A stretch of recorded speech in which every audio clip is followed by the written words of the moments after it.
dây chân hen na sham mo lai ram na chom nei ken fa le zong na ram ma dir kho lo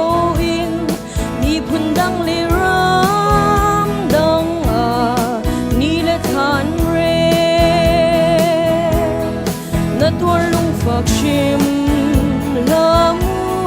sem na ko lai ram chon sai kan rel go na dot na mi phun na ni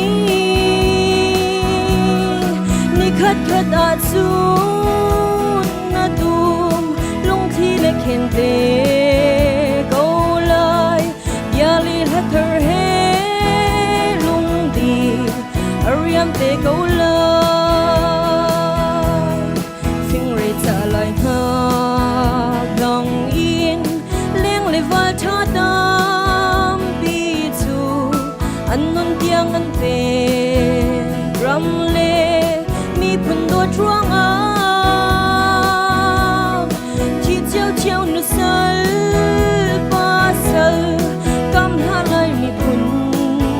cha lai ram play a ho ram dang kan hai lo an ti na tuar lung phak shim la mu sem na ko lai ram tuan sai kan rel ko